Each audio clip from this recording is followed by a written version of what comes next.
Hello everyone, welcome to Green One Day at a Time. It's been a while since we've shown the allotment.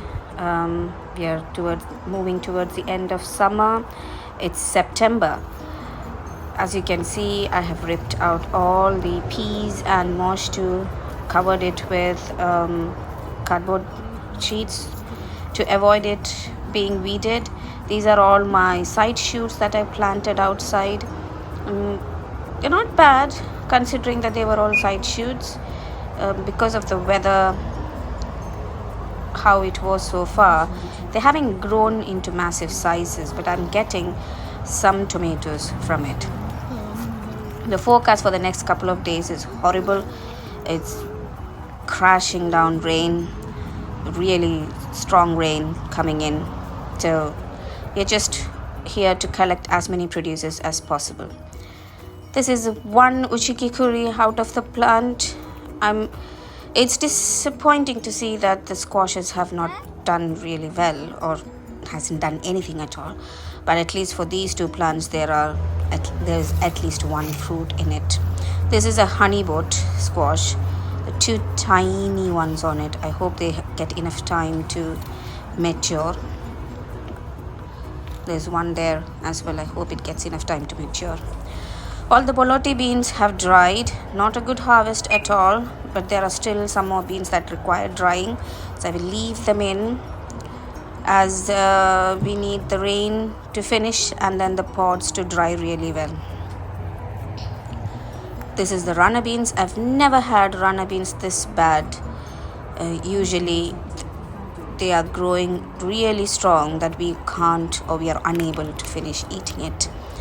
There's one there. I've got 3 or 4 beans. This season, runner beans hasn't done much. Miniature sunflowers. Inside the greenhouse, the chilies are looking good. Although it was a late start for them, but it's looking good. The orange fresno, purple chilies. Then there is a long spicy chili here. They're all looking good. Some of my really slow growing chili plants have also started to flower. So this one I think is an orange fresno. Not really sure what kind of chili this is, but it has started flowering. And this is again a side shoot of green zebra. It's doing really well. Indian snow peas. It's prolific every year. I think the greenhouse does really well for it. So that's the amount of harvest I got. So let's harvest all the ripened chilies so that the plant can focus on ripening the rest of the chilies before the season takes a turn.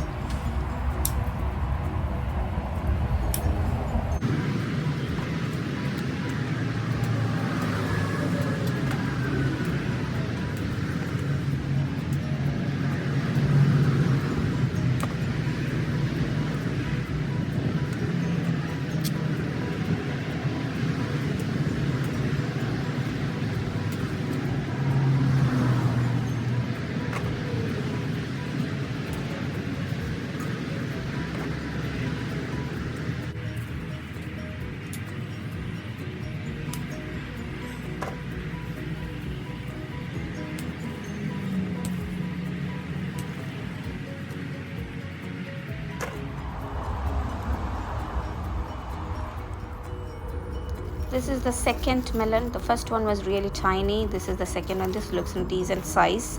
And there's one more very tiny one, but I'm really not sure whether that will ripen up. And these are this is another self-sown tomato.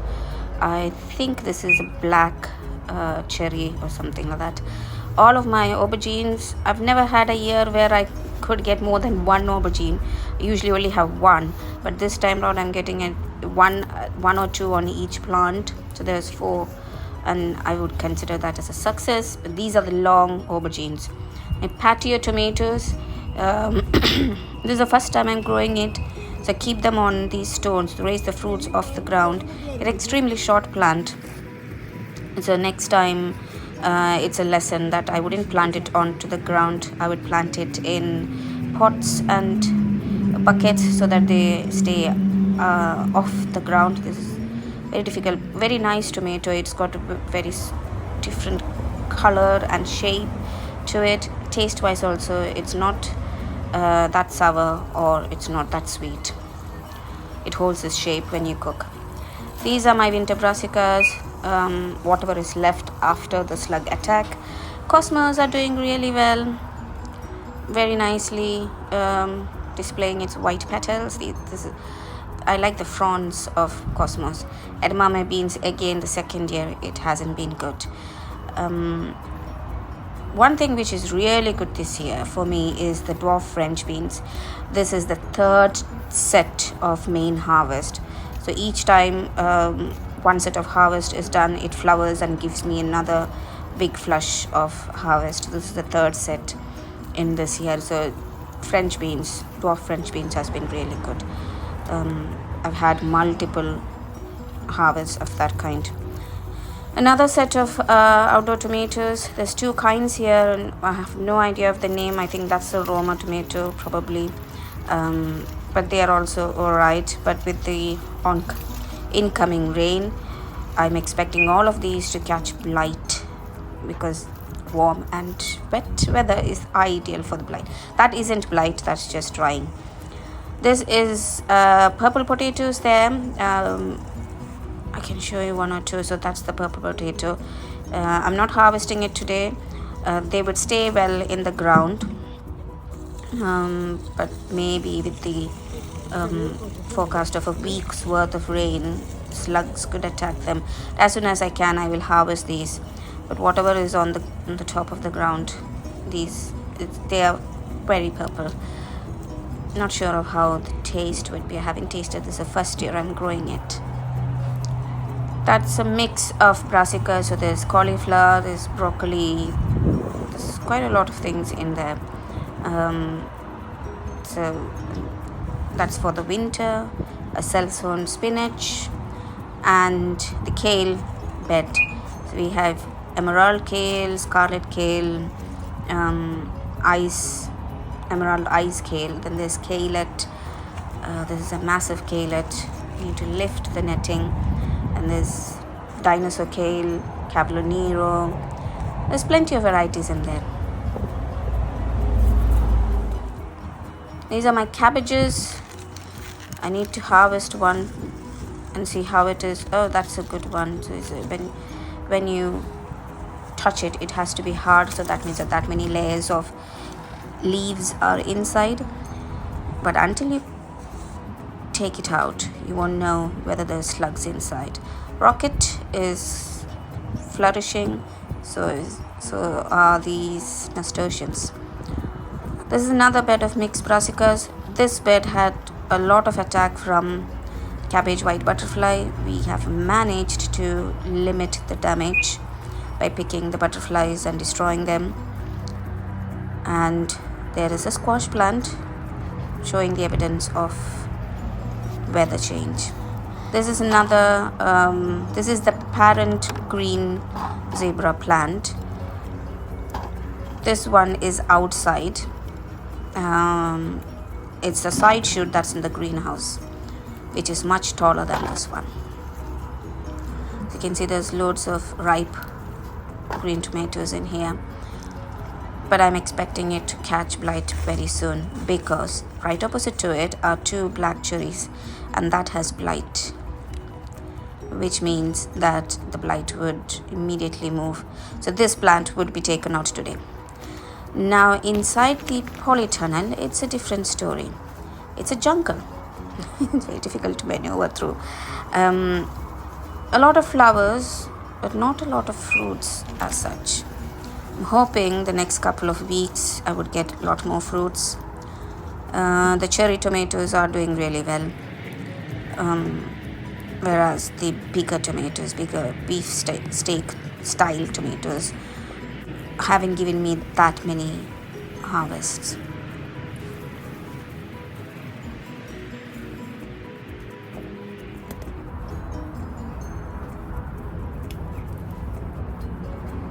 Look at the deformity of this beefsteak style tomato.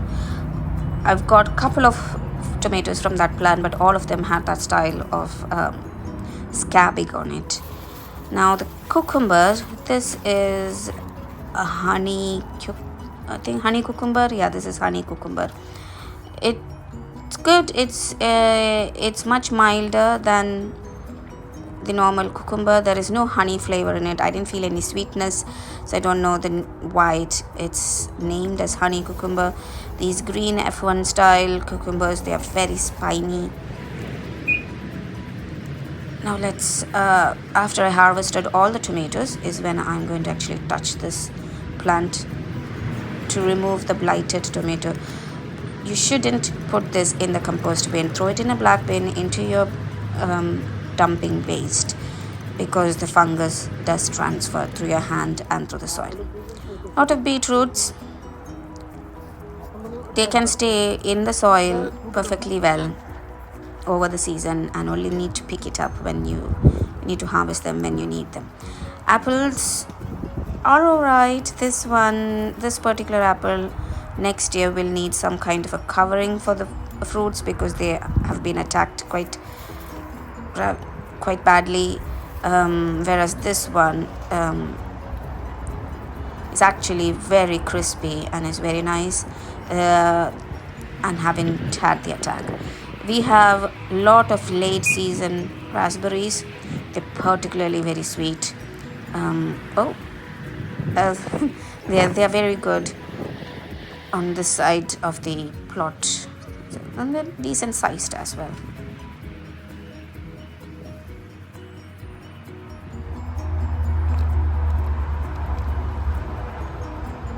That's all the raspberry I could pick today. There's plenty more on the stems there, and that's all the tomatoes from the polytunnel, just the polytunnel. There's a squash plant here. This is my one and only squash plant which has done really good. Got really big squashes from it, which I would be using all throughout the winter. You could pick them very small, but I prefer them big so that I could use it over time. So all the vegetables and chilies and tomatoes that I harvested today, washed and left to dry. These are some extremely small squash which I found, and a lot of tomatoes, different style tomatoes, snow peas, and more tomatoes left to dry. And this is dwarf copperleaf spinach that was in the greenhouse, more beans, and these are the raspberries. These raspberries would go into the freezer. Some of the cherries were slightly damaged when we brought it home, so these would be used immediately. These are the apples from the garden and from the allotment, and pear and fig also from the allotment. More Swiss chard and spinach. So that's the end of today's vlog. I hope the rain doesn't chuck down as much as it is showing in the forecast, but here's to the rest of the season. Whatever I could harvest over the last couple of days, more raspberries and big squashes, cucumbers and apples and more squashes. So this is the honey, that's the right shape. This has gone a bit too much. And there's another squash. There's a bigger one from the same plant. Some more harvests from the month of August, and most of these chilies and tomatoes would go into the freezer to be used during the winter. This is a chili which I don't know what variety it is, but it smells very spicy. So we'll try it soon and let everyone know. Now some of my tomato plants have got, this is a heritage tomato variety, not really sure what the name is. Most of the tomato plants have started showing signs of blight after the rain. So I've harvested almost all of the green tomatoes. and loads of apples. They've all got scabs, but they're okay inside. The outer skin is scabbed. I hope you enjoyed today's vlog. Until the next video, stay safe and see you all soon. Hopefully the weather should get warmer towards the mid of September. See you soon.